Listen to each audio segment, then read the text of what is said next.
आज हम लोग वायरिंग सिस्टम की बात करेंगे। वायरिंग सिस्टम को अगर हम देखें तो वायरिंग सिस्टम एक तरीका होता है जिसकी मदद से हम मीटर या पावर सप्लाई से घर के अलग अलग जगहों पर बिजली को वायरों की मदद से पहुंचाते हैं। ये कुछ मूल बिंदु है जो हम वायरिंग करते हैं तब हम विशेष इन पे ध्यान देते हैं, जैसे उसका प्रारंभिक मूल्य, मजबूती, दिखावट, वो वायरिंग दिखने में कैसी है, उस वायरिंग सिस्टम में मैकेनिकल प्रोटेक्शन है या नहीं, आग से वह वायरिंग सुरक्षित है या नहीं, परिवर्तनशीलता, मान के चलिए भविष्य में हमने अभी जो वायरिंग हमने करके रखी है और उसमें हमें भविष्य में कुछ परिवर्तन चाहिए तो उसमें परिवर्तन कर सकते हैं या नहीं कर सकते, और उसका लाइफ टाइम। हमारे पास यहाँ पे 4 तरीके के वायरिंग सिस्टम है। पहला क्लिट वायरिंग सिस्टम, दूसरा केसिंग केपिंग वायरिंग सिस्टम, तीसरा बेटन वायरिंग सिस्टम, चौथा कंड्यूट वायरिंग सिस्टम। अगर हम केसिंग केपिंग वायरिंग सिस्टम की बात करें तो इसे भी हमने 2 भागों में सब डिवाइड किया है। केसिंग केपिंग भी 2 तरीके की होती है, लकड़ी की केसिंग केपिंग होती है और पीवीसी की केसिंग केपिंग होती है। इसी तरीके से अगर हम कंड्यूट वायरिंग की बात करें तो यह भी 2 तरीके की होती है।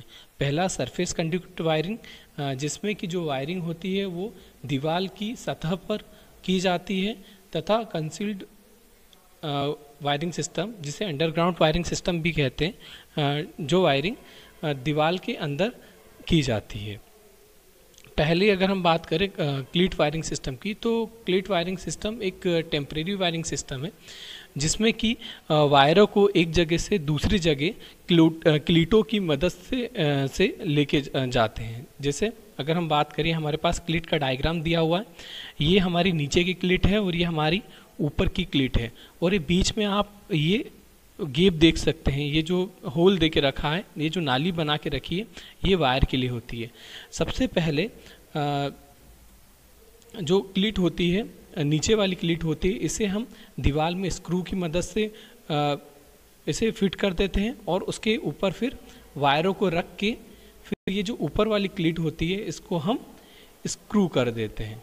अगर हम क्लिट्स की भी बात करें तो क्लिट्स 2 तरीके की होती है, 2 नालियों वाली क्लिट और 3 नालियों वाली क्लिट। इसमें एक विशेष ध्यान देना चाहिए कि जो क्लिट वायरिंग होती है इसमें 2 क्लिटों के बीच की दूरी 60 सेंटीमीटर से ज़्यादा नहीं होनी चाहिए। अगर हम इससे ज़्यादा दूरी रखेंगे तो वायर हमारे झूलने लगते हैं, इसलिए इसके 2 क्लिटों के बीच की दूरी कभी भी हम 60 सेंटीमीटर से ज़्यादा नहीं रखते हैं। ये जो वायरिंग होती है ये हमारी सरफेस के ऊपर होती है और ये दिखने में भी इतनी सुंदर नहीं होती है। पहले इनका उपयोग घरों में किया जाता था, पर अब इनका उपयोग हम घरों में नहीं करते हैं। ये एक टेम्परेरी वायरिंग है, अगर अस्थायी वायरिंग है। अगर हमें कहीं पे टेम्परेरी काम वगैरह करना है, इसका उपयोग हम वहाँ पे करते हैं।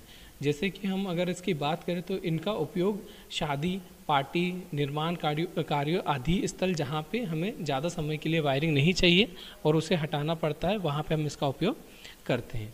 दूसरा है हमारा बेटन वायरिंग। बेटिंग वायरिंग की बात करें तो इस वायरिंग में हम वायरों को एक जगह से दूसरी जगह बेटन्स के ऊपर लेके जाते हैं। जैसे ये सिंपल हमारी लकड़ी की पट्टियाँ होती है, जो जहाँ जहाँ हमें वायर पहुँचाना, तो पहले हम लकड़ी की पट्टियाँ लगा देते हैं और उसके ऊपर फिर वायर फिट करके ये क्लिप्स की मदद से वायर को हम उस पर टाइट कर देते हैं। ये लकड़ियों के बेटन यूज़ होते हैं, इसलिए इस वायरिंग को बेटन वायरिंग भी कहते हैं। ये वायरिंग भी दिखने में इतनी सुंदर नहीं होती है। तीसरी वायरिंग है हमारी केसिंग केपिंग, जिनका उपयोग आजकल बहुत ज़्यादा किया जाता है। इस वायरिंग में, इस तरीके की वायरिंग में जो वायर होता है इसे हम केसिंग के थ्रू एक जगह से दूसरी जगह ले जाते हैं और उसके बाद हम उस पर केपिंग कर देते हैं। ये नीचे वाला पोर्शन जिसमें हम वायर को लेके जाते हैं इसे केसिंग कहते हैं, और ऊपर का इसका जो कवर होता है इसे हम केपिंग कहते हैं। अगर केसिंग केपिंग की बात करें तो यह भी 2 तरीके की आती है, एक तो लकड़ी की केसिंग केपिंग और दूसरी पीवीसी की केसिंग केपिंग। आजकल पीवीसी की केसिंग केपिंग का ज़्यादा उपयोग किया जाता है।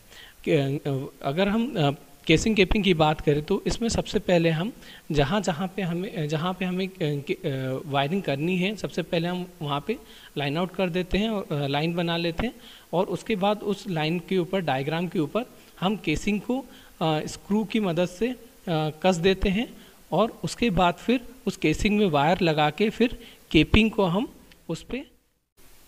अगली हम बात करेंगे कंड्यूट वायरिंग की। कंड्यूट वायरिंग की बात करें तो इसमें हम वायरों को एक जगह से दूसरी जगह पाइपों की मदद से एक जगह से दूसरी जगह पहुंचाते हैं। ये पाइप हमारे आयरन तथा पीवीसी के हो सकते हैं। अगर हम कंड्यूट वायरिंग की बात करें तो कंड्यूट वायरिंग हमारी दो तरीके की होती है, एक तो सरफेस कंड्यूट वायरिंग और एक कंसील्ड कंड्यूट वायरिंग।